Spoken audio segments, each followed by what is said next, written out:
Assalamualaikum warahmatullahi wabarakatuh. Salam sejahtera buat kita semuanya. Jumpa lagi tentunya di Kata Rensu. Kali ini kita akan membahas bagaimana pertandingan antara Sabah FC menghadapi Persib Bandung. Dan ini menjadi laga pemanasan bagi Persib Bandung menuju ke ACL2, di mana Persib Bandung akan bermain di playoff dari ACL2 menghadapi Manila Tiger. Tetapi sayang disayang, di mana di pertandingan tersebut Persib Bandung tidak bisa ditonton oleh Boboto karena Persib Bandung bandingnya ditolak. Sehingga Persib Bandung tetap mendapatkan hukuman 2 pertandingan home di ACL2 itu tanpa penonton. Dan juga ada denda sebesar 3,5 miliar rupiah yang tetap harus dibayarkan oleh Persib Bandung. Sayang banget. Jadi ini adalah sebuah presiden buruk tentunya, tapi saya hanya mungkin bisa menghimbau kepada teman-teman Boboto mulai dari sekarang, ayolah kita sama-sama menjaga keamanan, ketertiban dan juga kenyamanan bagi para penonton. Karena kalau sampai terjadi kejadian seperti ini lagi, pitch invader seperti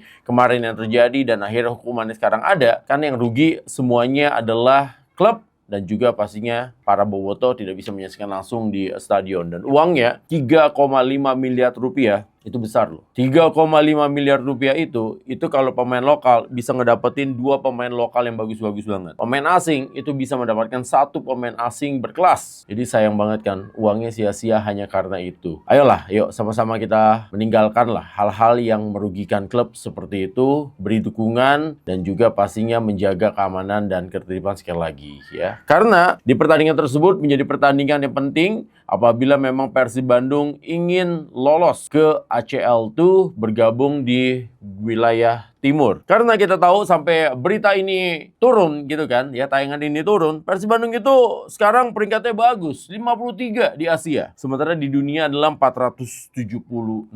Dan juga bersama dengan Borneo FC akan berjuang nih untuk terus mengangkat koefisiensi dari liga kita untuk bisa naiklah paling tidak melewati Kamboja terlebih dahulu. Dan itu yang membuat bagaimana perjuangan dari Persib Bandung dan juga Borneo FC memang harus kita dukung. Dan sebelum pertandingan menghadapi tim yaitu Manila Tiger, pertandingan terdekat dari Persib Bandung adalah menghadapi Sabah FC ini. Nah, ini menarik membahas bagaimana Sabah FC, tim yang pernah dilatih oleh Kurniawan Dwi Julianto pada tahun 2020 dan juga 2021 dan juga pernah diperkuat oleh Sadil Ramdhani. Ternyata tampil mengejutkan di laga pertama. Mereka mengalahkan tuan rumah Bali United. Jadi pelatih Johnny Hansen tampaknya masih harus memutar otak lagi, walaupun memang banyak orang mengatakan itu masih laga pertama internasional yang dimainkan oleh Bali United setelah mereka berlatih gitu kan, setelah mereka kumpul. Tapi tampaknya pelatih Johnny Hansen juga harus bisa membaca bagaimana kekurangan-kekurangan yang terjadi. Menggunakan 3 center back yang mereka mainkan di pertandingan kemarin, mereka juga harus memasukkan 2 gol. Masing-masing gol tersebut dari Park Jubin dan juga ada Gonzalo Di Renzo. Sementara 1 gol dari Bali United itu dicetak oleh Arjuna. Nah, sementara tim Sabah juga menggunakan formasi yang sama seperti Bali United yang menggunakan 3-4-3 dan gaya permainan yang memang ditampilkan oleh Sabah FC ini cukup menarik di mana mereka di pertandingan pertama ketika menghadapi Bali United boleh dikatakan mereka sebenarnya kalah secara possession, tapi mereka main sabar, mereka nunggu sampai akhirnya dapat kesempatan dan mereka akhirnya bisa mencetak gol. Dan ini tentunya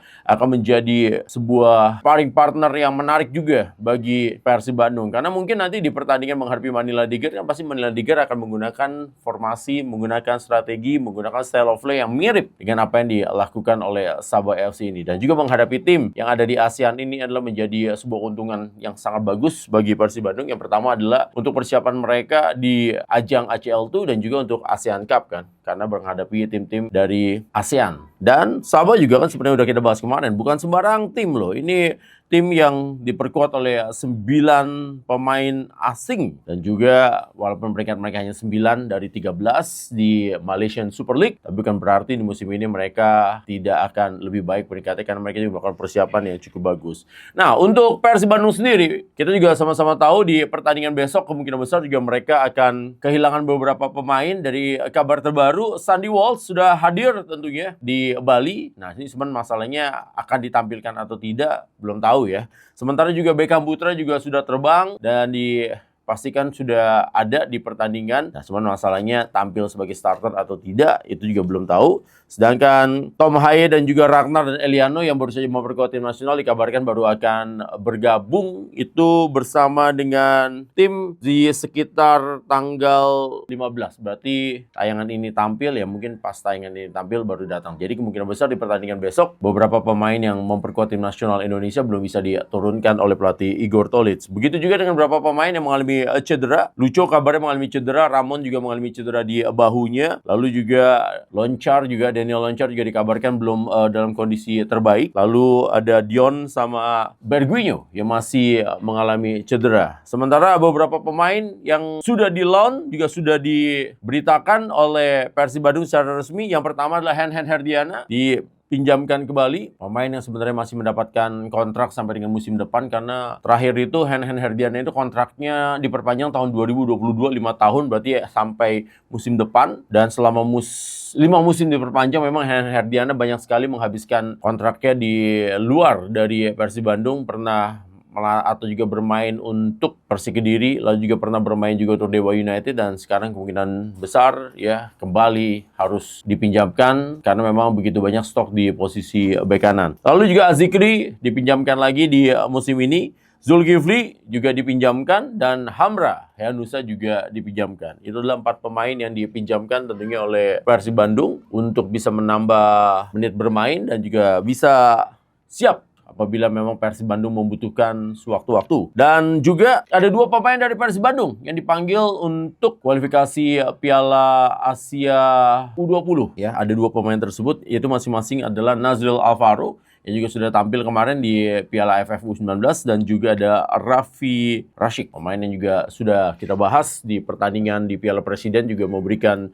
sebuah impresi yang bagus sebagai pemain sayap masa depan dari Persib Bandung. Nah, dengan beberapa pemain yang memang ada cedera gitu kan, sehingga mungkin tidak bisa tampil, sehingga memang ada beberapa pemain juga yang sudah gabung. Mark Locke juga dikabarkan sudah gabung dan juga sudah latihan, besar kemungkinan juga akan dimainkan. Ini adalah musim ke-10 bagi Mark Locke, bagi Persib Bandung. Dan kita juga, maksud saya adalah musim ke-10 di sepak bola Indonesia gitu loh. Karena pertama kali datangnya di PSM Makassar, ke Persija Jakarta, dan sekarang ke Persib, berarti 10 tahun sudah bermain di sepak bola Indonesia. Dan ini akan kita tunggu juga bagaimana Mark Locke, ada Deddy Kusnandar juga. Dan Igor Tolic memang menarik ya. Kita kembali lagi membahas nih bagaimana permainan yang ditunjukkan oleh Igor Tolic. Berapa kali saya juga sudah mengatakan bahwa Igor Tolic ini memang berbeda dari Bojan Hodak, walaupun selama ini menjadi think tank dari Bojan Hodak, tapi ketika memegang tim, ternyata Igor Tolic ini menyempurnakan apa yang dimiliki oleh Bojan Hodak. Bojan Hodak sama-sama kita ketahui adalah pelatih yang tidak peduli dengan possession, tidak peduli dengan ugly win, tidak peduli dengan shot on goal, dengan attempts. Yang penting pokoknya timnya menang, apapun caranya. Sementara di era Igor Tolic, dari beberapa pertandingan yang saya lihat, memang agak sedikit berbeda, di mana Igor Tolic ini sekarang adalah mencoba membangun style of play dengan filosofi adalah bermain lebih sabar. Jadi tidak langsung bermain defense counter, tapi bermain build up lebih sabar. Tapi begitu ada kesempatan, itu langsung menyerangnya dengan cepat, tidak mau kehilangan momentum. Sebenarnya hampir mirip dengan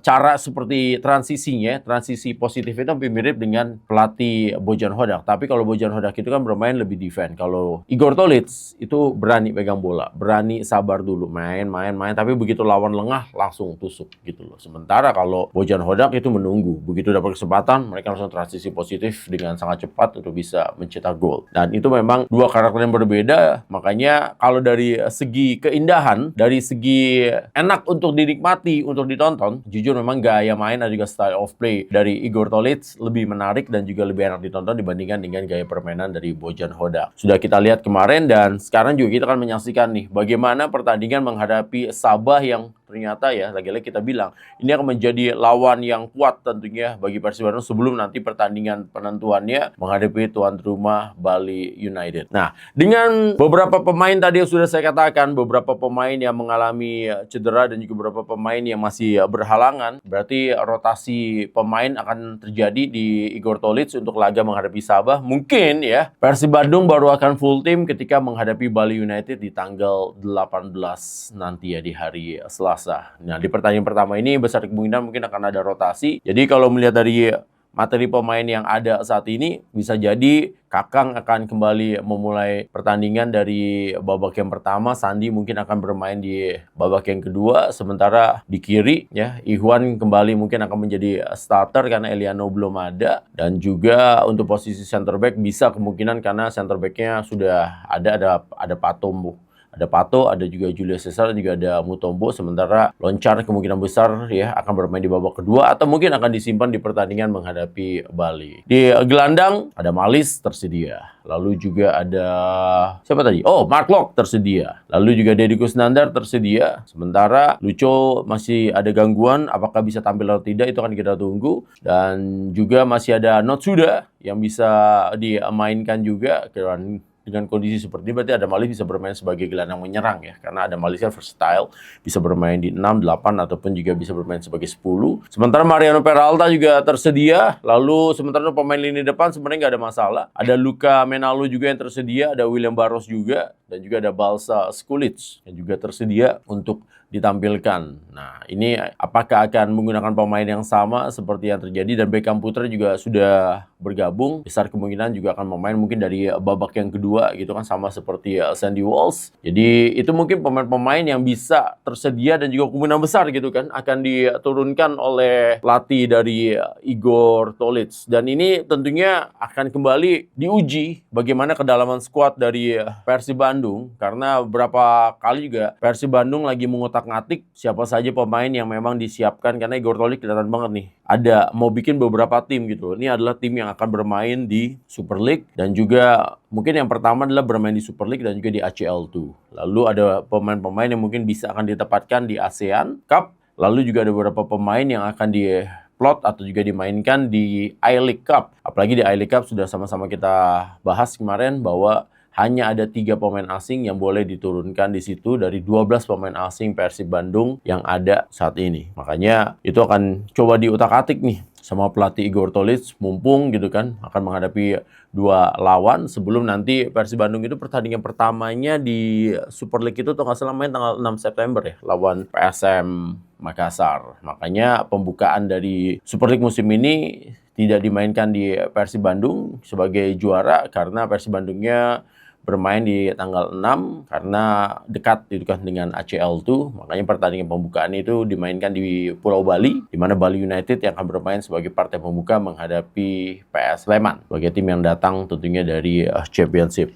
Nah, situasi yang ada saat ini tentunya membuat ya beberapa pemain yang berada di lapis kedua ataupun juga pemain-pemain lokal dari Persib Bandung tentunya punya kesempatan. Dengan beberapa pemain yang cedera, beberapa pemain yang berhalangan, berarti kan pemain-pemain dari lokal Persib Bandung ini punya kesempatan untuk bisa menunjukkan kualitasnya, untuk bisa menunjukkan kemampuannya agar bisa bersaing mendapatkan tempat tentunya dalam 4 kompetisi yang dimainkan oleh Persib Bandung di musim ini. Itu mungkin adalah pilihan yang saya bahas tuh tadi itu tentang siapa saja pemain yang diturunkan. Kiper mungkin bisa jadi Fitra dulu akan main, Teja baru akan dimainkan di pertandingan kedua, atau seperti biasa Teja yang bermain di babak yang pertama, lalu juga Fitra Maulana yang akan bermain di babak yang kedua. Itu adalah pilihan-pilihan yang bisa diambil tentunya oleh pelatih Igor Tolic dalam pertandingan menghadapi Sabah. Sementara kalau menurut Anda sendiri dengan berita terbaru, atau mungkin saya agak miss dengan berita-berita terbaru, mungkin saja tiba-tiba beberapa pemain yang tadi saya bilang belum hadir, belum gabung ke tim, ternyata malam ini sudah gabung dan sudah tersedia untuk pertandingan menghadapi Sabah. Silakan saja share juga di kolom komentar, ataupun juga Anda ingin memprediksi kemungkinan besar Persib Bandung akan menggunakan